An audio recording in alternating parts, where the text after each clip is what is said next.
యుద్ధం ఎఫెక్ట్ తెలంగాణలో ఉన్నటువంటి కుటుంబాలపైన కూడా పడిందంటే అవునన్నటువంటి సమాధానం వస్తూ ఉంది.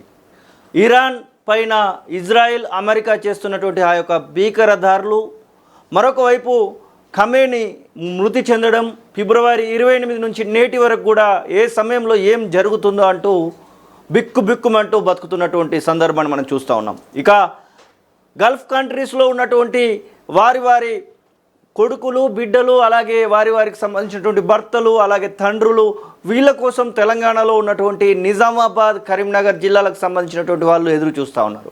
తెలంగాణ ఒక్క రాష్ట్రం నుండే దాదాపు 15 లక్షల మందికి పైగా గల్ఫ్ కంట్రీస్కి వెళ్ళి జీవనోపాధి పొందుతున్నటువంటి సందర్భాన్ని కూడా మనం చూస్తూ ఉన్నాం. పలుమార్లు మనం చెప్పుకుంటూ ఉంటాం. గల్ఫ్ కంట్రీస్కు సంబంధించినటువంటి అంశాలలో ప్రతి ఎలక్షన్ సమయంలో ప్రభుత్వాలు కూడా దానికి సంబంధించి హామీలు ఇస్తున్నటువంటి సందర్భాలు చూస్తూ ఉంటాం.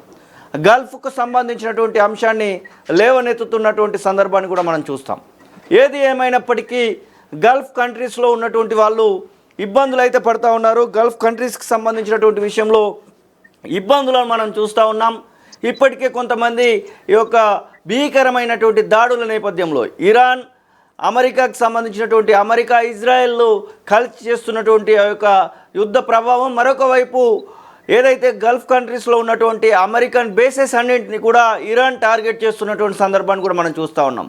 ఒకవైపు ఖత్తర్, మరొక వైపు సౌదీకి సంబంధించినటువంటి అన్ని రాష్ట్రాలను కూడా, అన్ని ప్రాంతాలను కూడా జల్లడపడుతున్నటువంటి సందర్భాన్ని మనం చూస్తూ ఉన్నాం. ఇక దాదాపుగా ఆ బెల్ట్ మొత్తానికి సంబంధించినటువంటి ఈ యొక్క విమానాలను రద్దు చేయడం జరిగింది. కొన్ని విమానాలు నడుస్తున్నట్టుగా సమాచారం వస్తున్నప్పటికి కూడా పూర్తి స్థాయి అప్డేట్స్ అయితే ఇంకా కానరాలేదు. దుబాయ్ ఎయిర్పోర్ట్ పూర్తి స్థాయిలో 2-3 రోజులు మూసివేసి ఉంచినటువంటి సందర్భాన్ని కూడా మనం చూసాం. ఇక ఇదే అంశం పైన మాట్లాడడానికి దుబాయ్ నుండి శేఖర్ గౌడ్ మనతో పాటుగా లైవ్లో జాయిన్ అవుతున్నారు. అక్కడ పరిస్థితులు ఏంటో అడిగి తెలుసుకుందాం. శేఖర్, వినబడుతుందా? నమస్తే అన్న, వినిపిస్తుందా? ఎలా ఉంది అసలు దుబాయ్లో పరిస్థితి ఏంటి, ప్రస్తుత పరిస్థితి ఏంటి? ముందుగా తొలి వెలుగు చూస్తున్న ప్రేక్షకులకి అందరికీ నమస్కారం.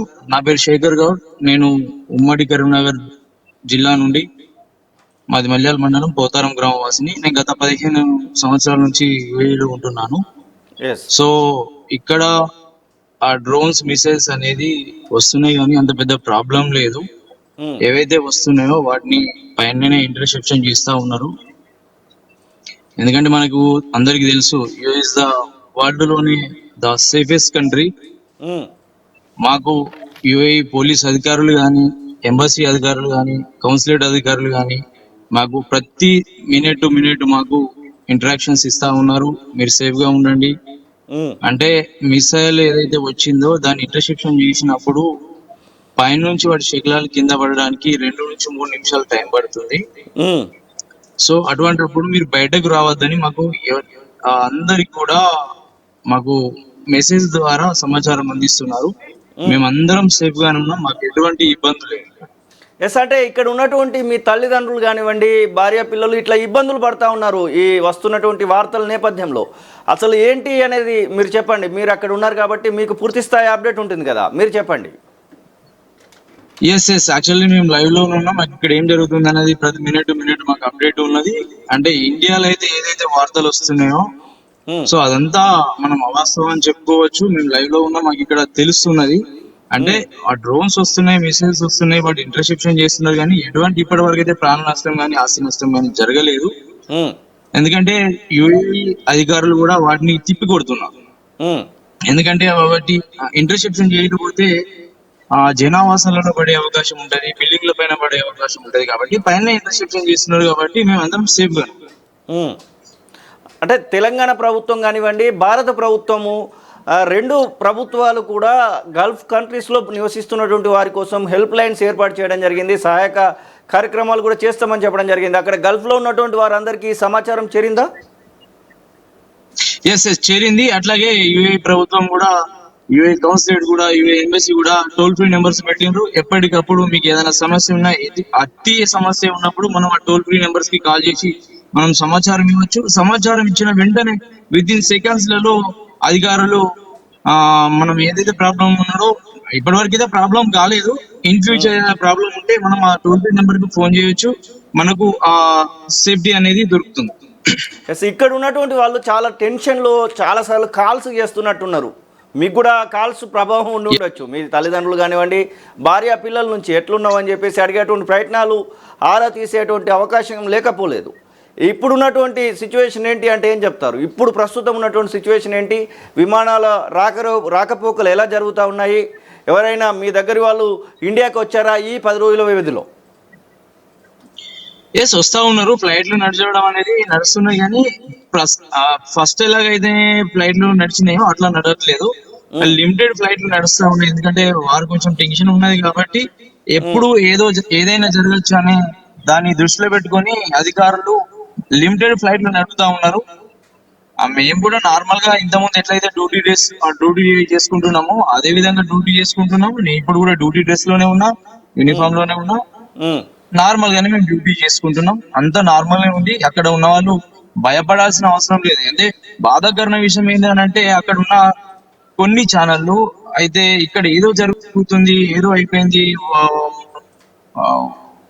ఏమంటారు, బుర్జు ఖలీఫా కూలిపోయింది, లేకపోతే బుర్జ్ అలారం కూలిపోయింది, అట్లా ఇట్లా అని చెప్పేసి కొన్ని అవాస్తవాలు ప్రచారం చేస్తున్నారు. సో అంత తప్పు. ఎందుకంటే మేము చూస్తా ఉన్నాం ఇక్కడ ఏం జరుగుతుంది ఏం కదా అనేది మాకు తెలుసు. బట్ తొలి వెలుగు ద్వారా నేను మన ప్రజలకు, మన తెలుగు ప్రపంచ వ్యాప్తంగా ఉన్న తెలుగు ప్రజలకు చెప్పేది ఒకటే: మేము అందరం సేఫ్ గానే ఉన్నాం. మాకు యుఏఈ దేశ ప్రభుత్వం, ఎంబసీస్, కౌన్సిలేట్లు, పోలీస్ అధికారులు మాకు అందరికి ప్రొటెక్షన్ ఇస్తా ఉన్నారు. మేమందరం సేఫ్ గా ఉన్నాం. ఎటువంటి సైరన్స్ వినబడుతున్నాయని అంటా ఉన్నారు. యుద్ధానికి సంబంధించినటువంటి సైరన్లు నిజంగానే వినబడతా ఉన్నాయా? సైలెన్స్ మీన్స్ మాకు మొబైల్స్ కి అలర్ట్ వస్తూ ఉంటది. నేను ఇప్పుడు ఏదైతే ఈ విధంగా చెప్పినో, ఆ డ్రోన్ వచ్చినప్పుడు పైన అది దాన్ని ఇంటర్సెప్షన్ చేసినప్పుడు వాటి శకలాలు కింద పడే అవకాశం ఉంటది. అటువంటప్పుడు మీరు బయటకు రావద్దు, మీరు సేఫ్ ప్లేస్ లో ఉండండి అని చెప్పేసి మాకు సైరన్స్ వస్తాయి. దట్ మీన్స్ సైరన్ అలర్ట్ వస్తా ఉంది. అవును, అంటే ఆ అలర్ట్స్ ఉపయోగపడుతున్నాయని చెప్తా ఉన్నారు. ఎస్ అవునవును. ఎందుకంటే బై ఛాన్స్ మనకు తెలియదు, పొద్దున ఆ ఇంటర్సెప్షన్ అయినప్పుడు వాటి శకలాలు కింద పడి జనవాసాలలో పడ్డప్పుడు పైన పడే అవకాశం ఉంటది. సో ప్రాణ నష్టం జరుగుతుంది. కాబట్టి అటువంటిప్పుడు బయటకు వెళ్ళొద్దు, విండోస్ దగ్గర ఉండొద్దు, కిటికీలలో ఉండొద్దు, తలుపుల దగ్గర ఉండొద్దు, లోపలనే ఉండాలి, సేఫ్ ప్లేస్ లో ఉండాలి అని చెప్పేసి దాని అర్థం. మీ చుట్టుపక్కల ఎప్పుడైనా జరిగిందా? మీరున్నటువంటి ప్రాంతంలో ఆ యొక్క డ్రోన్ల సంబంధించినటువంటి తాకిడి ఏమైనా కనబడిందా? మీరున్నటువంటి ప్రాంతం గురించి మాట్లాడుకుంటే 2 రోజుల ముందు అంటే పైగా కనిపిస్తా ఉన్నాయి, చాలా పైన కనిపిస్తా ఉన్నాయి, ఇంటర్సెప్షన్ చేస్తా ఉన్నారు. దాని పొగలే కనిపిస్తున్నాయి. నాకు మిగతా ఏం కనిపించట్లేదు. జస్ట్ పేలిపోయినప్పుడు దాని పొగ వస్తుంది కదా, ఆ పొగ మాత్రమే కనిపిస్తుంది. ఎస్, ఇంకా పూర్తి స్థాయిలో విమానాల రాకపోకలు మొదలవ్వడానికి ఎన్ని రోజులు పట్టొచ్చని చెప్తా ఉన్నారు? మీరేమైనా ప్లాన్ చేస్తున్నారా? మీ చుట్టుపక్కల ఉన్నటువంటి తెలుగు ప్రజలు ఏమైనా ప్లాన్ చేస్తూ ఉన్నారా ఇక్కడికి రావడానికి? ఎస్, ఎందుకంటే వారి వారి అవసరాల నిమిత్తం వాళ్ళు వస్తూ ఉంటారు, పోతా ఉంటారు. కాబట్టి ఎంత తొందరగా అయితే అంత తొందరగా ఇదంతా వారైపోయి అది త్వరితగతిన ఫ్లైట్లు చాలా నార్మల్ కావాలని కోరుకుంటా ఉన్నాం. ఓకే, థ్యాంక్ యూ శేఖర్ అన్న. ఎస్, దుబాయ్లో ప్రస్తుత పరిస్థితిని శేఖర్ గౌడ్ దుబాయ్ నుంచి అయితే మనకు వివరించడం జరిగింది. ఇక NRI advisory board member Guggilla Ravi Goud మనతో పాటుగా జాయిన్ అవుతా ఉన్నారు. అసలు ఎన్ఆర్ఐ గల్ఫ్ అడ్వైజరీ బోర్డు ఏం చేయబోతా ఉంది, ఈ యొక్క యుద్ధ సమయంలో చిక్కుపోయినటువంటి వారి విషయంలో ఎలాంటి చర్యలు తీసుకోవాలని ప్రభుత్వానికి విన్నవించింది, అడిగి తెలుసుకుందాం. నమస్తే రవణ. నమస్తే అన్న. ఎట్లా ఉంది ప్రస్తుతం ఉన్నటువంటి పరిస్థితి ఏంటి? మీకేమైనా కాల్స్ వస్తూ ఉన్నాయా హెల్ప్ కావాలని అని? లేదన్నా, హెల్ప్ గురించి ఏమో రావడం లేదు, కానీ ఇబ్బందులు, భయభ్రాంతులకు గురవుతున్నారు అక్కడ ఉన్నటువంటి వాళ్ళు కూడా. ముఖ్యంగా ఇక్కడ ఉన్నటువంటి వారి కుటుంబాలు అయితే ఎక్కువగా ఇక్కడ నుండే ఫోన్లు వస్తున్నాయి. గల్ఫ్ దేశాల కన్నా ఇక్కడ ఉన్న వాళ్ళ నుండే ఫోన్లు ఎక్కువ వస్తున్నాయి. వాళ్ళ కుటుంబ సభ్యులు కానీ, మనకున్న పరిచయస్తులు కానీ ఏం జరుగుతుంది, ఏం కథ, మరి ఎట్లా అనే విషయాల మీద చర్చ చేస్తా ఉంటాం. అయితే మేము మా అడ్వైజర్ కమిటీ అన్నా చెప్పండి. అడ్వైజర్ కమిటీ మేము అంతా కూడా జూమ్ కాల్ మీటింగ్ ద్వారా ఆన్లైన్ లో ఏర్పాటు చేసుకొని ప్రభుత్వం దృష్టికి తీసుకుపోవడం జరిగింది. అలాగే వాళ్ళు కూడా ఏదైతే టోల్ ఫ్రీ నెంబర్ ఉన్నారో దాన్ని కూడా విడుదల చేయడం జరిగింది. ఇంకేదైనా తెలంగాణ కార్మికుల విషయానికి వస్తే ఏదైనా అవసరం ఉన్నప్పుడు ఖచ్చితంగా స్పందిస్తామని మనకైతే ఒక మాట ఇవ్వడం జరిగింది. దాన్ని మనోళ్ళకి ఎలాంటి ఇబ్బంది ఉన్నా కానీ వెంటనే తొందరగా మూవ్ అవడానికి ప్రయత్నాలు జరుగుతున్నాయి. ఎస్, కెమెరా కొంచెం సైడ్కు పెట్టండి రవి అన్న మీరు. ఎస్ ఎస్, ఇలా ఉంచండి సరిపోతుంది. ఎస్, అంటే ప్రభుత్వం నుంచి ఏమైనా సహాయ సహకారాలు కానివ్వండి, అక్కడ చిక్కున్నటువంటి వాళ్ళు ఎవరైనా తెలిస్తే, ఇప్పుడు ఎలాంటి ఇబ్బంది లేదని అక్కడ ఉన్నటువంటి వాళ్ళు చెప్తున్నప్పటికి కూడా ఏదైనా ఏర్పాట్లు చేయాల్సినటువంటి సందర్భం వస్తే ప్రభుత్వము సిద్ధంగా ఉందా? ఎస్, దీని గురించి మేము ఖచ్చితమైనటువంటి మాటనైతే తీసుకున్నాము రాష్ట్ర ప్రభుత్వంతో. అదేవిధంగా రాష్ట్ర కేంద్ర ప్రభుత్వాలు ఖచ్చితంగా గల్ఫ్ కార్మికుల విషయంలో ఒక స్పష్టమైన వైఖరితోటి వాళ్ళు ఇటువంటి ఏదైతే ముందస్తు జాగ్రత్తలు తీసుకోవాల్సిన అవసరం ఉన్నది. ఎందుకంటే ఇవాళ 15 లక్షల మంది కార్మికులు అక్కడ వలసపోయి వారు ఉపాధి పొందుతున్నారు. ఉపాధితో పాటు భారతదేశానికి, ఈ రాష్ట్రానికి, కేంద్రానికి, ఈ దేశానికి ఆర్థిక జవాన్లుగా నిలుస్తున్నారు. కాబట్టి వారి కష్ట సుఖాల్లో పాల్పంచుకోవాల్సిన అవసరం ఉన్నది. మరి కేంద్ర ప్రభుత్వం కూడా ఇవాళ నరేంద్ర మోడీ గారు, ప్రధానమంత్రి నరేంద్ర మోడీ గారు కూడా దీని మీద ప్రత్యేకమైనటువంటి దృష్టి పెట్టాలి. ప్రత్యేకంగా ఏదో ఫోన్ ద్వారా అది చేస్తున్నాం ఇది చేస్తున్నాం అనే ముచ్చట కాకుండా ఖచ్చితంగా కార్మికుల పక్షాన వాళ్ళ వైఖరిని, అది రాష్ట్ర ప్రభుత్వం అయితేంది, కేంద్ర ప్రభుత్వం అయితేంది, వాళ్ళు వెల్లడించాల్సిన అవసరం ఉన్నది. మరి భారత కార్మికులు దాదాపు 98 లక్షల మంది కార్మికులు ఇవాళ గల్ఫ్ దేశాలలో ఉన్నారు. కేవలం గల్ఫ్ దేశాలలోనే భారతీయులు.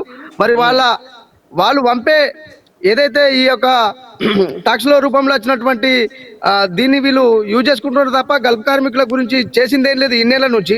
మరి ఇప్పుడన్నా కార్మికులు కష్టాలలో ఉన్నారు. ఆనాడు కరోనా అప్పుడు అన్యాయం జరిగింది కార్మికులకు, ఈ రోజు కష్టాలలో ఉన్నారు. భారత కార్మికులు, ఒక నాటు తెలంగాణ భారత కార్మికులు ఎక్కడున్నా సురక్షితంగా ఉంచాల్సిన బాధ్యత, వాళ్ళ కష్ట సుఖాల్లో పాల్పంచుకోవాల్సిన పూర్తి బాధ్యత కేంద్ర ప్రభుత్వం మీద ఉన్నది. అదేవిధంగా రాష్ట్ర ప్రభుత్వాలు సమన్వయం చేసుకొని ఏ విధంగా అయినా కానీ సురక్షితంగా వాళ్ళకి ఎలాంటి నష్టం జరగకుండా, ప్రాణ నష్టం కానీ ఇంకో నష్టం కానీ జరగకుండా చూసుకోవాలి.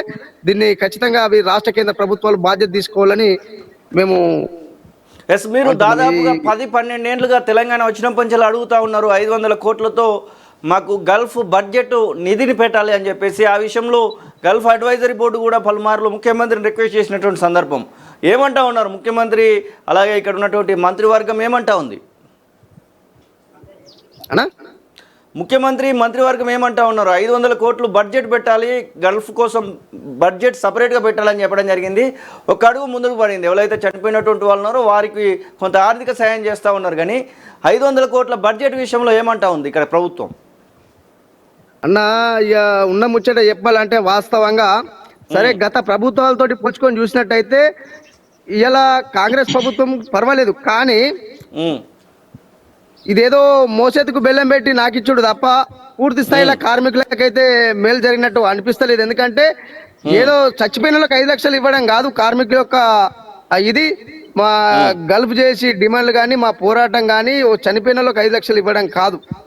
బ్రతికున్న 15 లక్షల మంది పరిస్థితి ఏంది, వాళ్ళని ఏ విధంగా ఆదుకోవాలి, వాళ్ళకు ఎట్లా వాళ్ళను ఇలా దాన్ని ఏమంటారు పునరావాసం, పునరీకరణ ఇవన్నీ జరగాలని అని కోరుకున్నాం. మరి అక్కడ ఉన్నటువంటి 15 లక్షల మంది కార్మికుల రక్షణ కావాలి. ఇవాళ ఒక 500 కోట్ల రూపాయలు, ఇవాళ నేను ఒక గల్ఫ్ బోర్డు అడ్వైజర్ కమిటీ మెంబర్ని ఉండి కూడా మా కమిటీలో కూడా చాలా చర్చలు జరుగుతున్నాయి. ఇది అవుతుందని బడ్జెట్ లో పెడదామని ఖచ్చితంగా మాకు ఒక మాట ఇచ్చిర్రు. ఒకవేళ ఇది అటు చేస్తే గత ప్రభుత్వాలకు ఈ ప్రభుత్వానికి ఏం చేంజ్ లేదని అనుకోవచ్చు. Okay, thank you so much Ravi అన్న. ఇది పరిస్థితి.